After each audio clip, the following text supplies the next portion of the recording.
Mga kabayan, kamusta naman kayo diyan? Ay, ipapakita naman ako sa inyo isang masarap na lutaw. Simple lang, aray, pero pasasarapin natin. Aba, ay talaga namang panalo-panalo din naman itong bistik Tagalog. Pero karaniwan ni pork chop ang ginagamit. Ay ito, ang gagamitin natin ngayon, pork belly o liempo, kambayado ng babaw. Sinabi ko ng lahat. Ay, mas masarap po, aray, hindi nagkukukunat. Ayan how, ating ibabad na yan sa asin, paminta, at ating ipiprito yan ngayon. Ating isisirla naman, hindi man para tostahin. No? Titilabsikan kaya tinatakluban. Tunay kayo mga kabayan. Get na natin mga bite size na papagayaan. Mga dalawang subuan din iyan. Bawat isang pirasaw ay ayaws. Kasi sa mga pork chop, si kakunat-kunat. Ako pag nakakapangain sa mga kainan ng mga bistik Tagalog na pork chop, ay nakikatigas-tigas naman. Kaya gusto ko layo taba. Kaya ayan, maganda nakatahi sa taba ang laman. Ayan ho, mga kabayan. Basta ipiprito lang natin ang papagayaan. Huwag papagayaan dapat.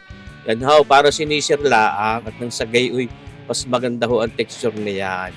Tunay kayo naman. Hindi mga, ang dami niyan mga kabayan mga nasa 1 kilo din. Yan ho. Yung kalahati niya, yung isang slab ng liempong binili ko, niluto naman ni Commander Mami sa nanaw. Yung sinigang na may gabi, kaya kasarap din. Siyempre, aming lalantakan mamaya hapunan at may bisita. Yan how. At ipiprito lang ng papagayaan, kako nga sa inyo, hindi man para tustahin niyaan. At yan sinisir lang natin. At palalambutin pa rin natin mamaya doon sa ating pagluluto ng bistik Tagalog. Kaya ngayon ito, pampasarap din lalaw. Bawang na Tagalog, kaya nga Tagalog, bistik na Tagalog. At isasamahan ng bawang na Tagalog. Kaya yan yung mga malilinggit na bawang na pinirat kasama yung balat. At mas masarap kung pa crispyhin iyan. Mahina lang apoy, kaya pinapakita ko sa inyo, tuloy-tuloy lang halo niyan habang mahina ang apoy. Yan, mga kabay. Katulad yung pinakita ko sa inyo sa aking sinangag na manay. Yan. Yan ho. Ngayon, ating sasalain na. At nang tumulo yung mantika. Tunay ka naman. Nakakapaglaway na agad. Ay, ito naman yung aking paglulutong ito. Kako ngayon napakasimple lang naman pagluluto itong mga bistik na ganito. Kayang-kaya nyo din. Yung subaybayan lang aray. Hindi panalo na how. At ito, tayo magsasangkot sa ngayon yung ating bawang na yan. At yung ating ibiniritong bawang ay ating gagawin pantapings. Yan ho, pang-adorno, pampasarap lalaw. Yan. Tapos daw, pati ating sibuyas na yaan. Tunay kayo mga kabayan. Ako'y naglalaway. Tunay. Kailangan mo naman. Ito nga ating paglulutong ito, siyempre, mabilisan din lang yan. Tunay kayo. At kako nga may bisitang darating on the way na daw yan. Kaya ating niluluto na ngayon. Ayan, mga kabayan. Halu-haluin lang natin at sinahog na nga natin yung ating lempo ng baboy na yan, na pork belly, na kambayado pa. Abo, di ba gaho? Kaganda niya yan, pinakamasarap na parte ng baboy. At ipapamintahan, marami-rami para mas masarap at mas mabangaw. Ako nga yan ang limpong yan, pinakamasarap na parte ng laman ng baboy. At ito, hindi rin pwede mula sa aking mga bistik Tagalog. Di yung oyster sauce na yan, ating pampalinamnam. Kahit hindi na mag-beach yan. At itong toyong ito, siyempre, tsatsantsahin lang natin, baka mapasobrang alat. Siyempre naman. Pero yung kalimitan, yung mga bistik Tagalog nila mismo, madagim-dagim ang kulay, matingkad, ayan ho. Kaya yan pagka sinubrahan natin toyo para ma-achieve natin yung gusto nating kulay, hindi rin maganda at susubra naman ng alat. Yan. At ilalagyan din ng karikit na patamis, yung brown sugar na yan, para may tamis ng pag-ibig. Siyempre naman, diba? Pampasarap din yan. Tunay kaya, mga kabayan. Nagkaiyayan na agad ang sarap. Itsura pala ang. Nadidinin na aking mga bisita. Inabot pa rin nga sauce.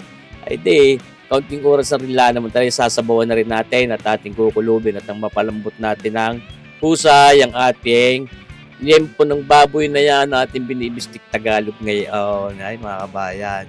Napapakaramihan, di naman yung sinigang. Sapat lang para tayo may mga sarsama ihapla sa kanin. Siyempre, at ito, ang ating karikit na paasim ay ang ating kalamunding-munding, uyang kalamansi. Kung tawagin, yan. Mga 4 na piraso lang muna at baka naman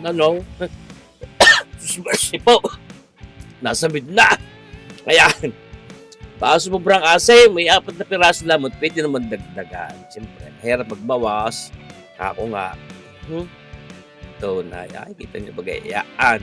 Mga kabayan, medyo mapusyaw pa ang kulay mga kabayan. Kaya tayo may ilalagay diyan. Pampaganda at pamparikit ng kulay niyan. Siyempre naman, ito, black caramel, sekreto natin sa pagpapaganda ng kulay ng ating mga luto, mga kalderetahin, adobohin.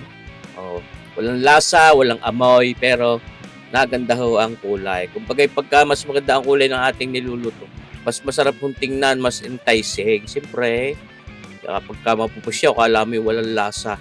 Ayan, no? Pero meron din tayo tinatawag ng mga adobong puti. Ayan, masarap din. Sa asin lang, eh. Oh, pero ito, bistik Tagalog, minsan medyo mas magandang tingnan kung yan ay makulay, matingkad-tingkad ang kulay. Pinalalampot natin at pwede niyan. Kung tutusin dahil naghihintay na yung hapag ng lantakan, nakahain na. Dagdagan natin ng mga isang kutsarang toyo pa. At sakto na yung ating lasa, hindi para sumabrang alat, hindi naman para matabang. Yan, ayos na yan. Tutusin pusyaw-pusyaw pa rin yan, pero ayos na ho yan para sa akin. At itaw, malambot na rin ang laman, ating palalaputan ng karikate, ang sabaw niyan.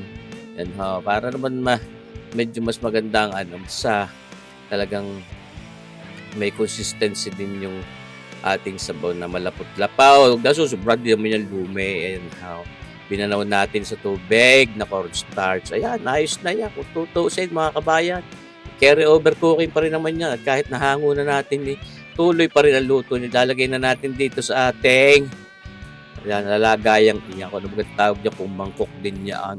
Ayan, ay, kita nyo ba mga kabayan? Yan, hikwede pang nating mas palambutin kung ibig. Ako nga, ayan naman hindi na para malugas dahil ipinirito natin. Yun ang sikreto din. Hindi ho nalulugas. Kahit malambot na yung ating karne, hindi nalulugas yung karne dahil ating sinisir. At ito, pampasarap lalaw, pampaano yan?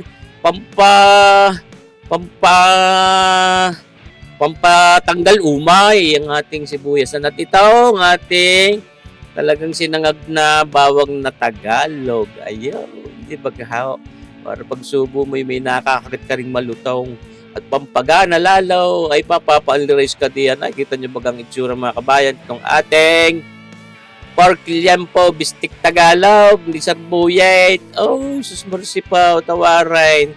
Aganya yan, sarap.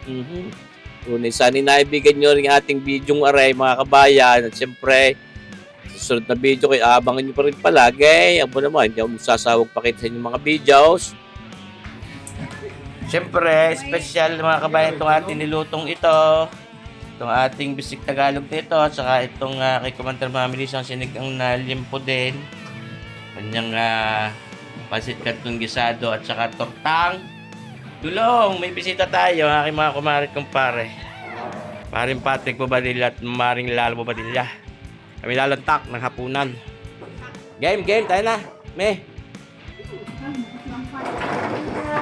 Ayan, kuha kayo ng kanin.